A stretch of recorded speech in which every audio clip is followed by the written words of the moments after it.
शहबाज शरीफ के खिलाफ केसेस मजबूत हैं, फैसले आने वाले हैं, लगता नहीं ज्यादा देर जल्द से कर सकेंगे। वजीर इत्तलात फवाद चौधरी ने अपोजिशन लीडर को सियासत छोड़ने का मशवरा दे दिया। मजीद कहा, अपोजिशन लीडर लाखों लोगों का इस्लामाबाद में इज्तिमा करने के बजाय अपने भाई को लंदन से बुलाएं। नून लीग ने अफगान सूरत हाल पर एक लफ्ज नहीं कहा। नवाज शरीफ आलमी ताकतों की खुशनुदी चाहते हैं।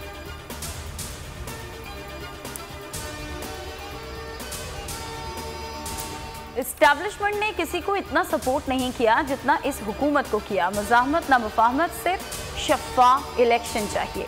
शहबाज शरीफ की मज़ार कायद पर गुफ्तगू, कहा कि आइंदा इलेक्शन में तमाम जमातों को खिदमत का मौका मिलना चाहिए।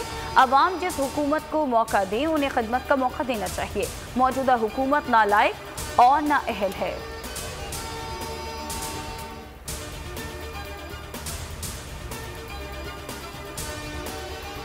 नैब खौफजदा करके रिकवरी नहीं कर सकता। कानून की हुक्मरानी नैब की रिकवरी से ज्यादा अहम है। कायम मकाम चीफ जस्टिस उमर अता बंदियाल के मजारबा स्कैंडल केस में रिमार्क्स, कहा सुप्रीम कोर्ट कोई कंसिनो नहीं मुलाजमीन की तरह हमलावर हों। इतनी क्या उजलत थी? क्या सैफुर रहमान का जुर्म इतना संगीन था कि उन्हें यूं गिरफ्तार किया? जस्टिस मुनीब अख्तर ने कहा, गिरफ्तारी में मुलव्वस नैब मुलजिमान के खिलाफ क्यों ना FIR दर्ज कराएं। नैब के मुलाजमीन को यहाँ से हथकड़ी लगाकर थाने भेजेंगे। मुलजिम की जमानत कबलत गिरफ्तारी 1 करोड़ के मचलके के एवज मंजूर। नैब को मुलजिम को गिरफ्तार ना करने का हुक्म।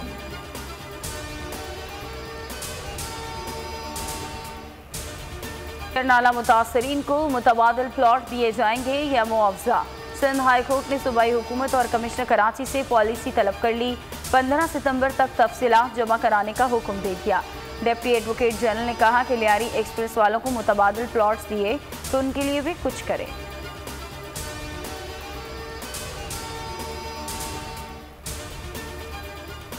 और मुल्क में कोरोना के हलाकत खेजवार, मजीद 66 अमवात, तादाद 25,670 हो गई।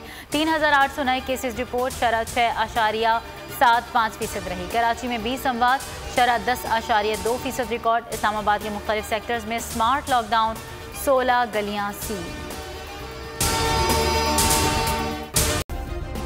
सब्सक्राइब करें और बेल दबाएं ताकि कोई खबर रह न जाए।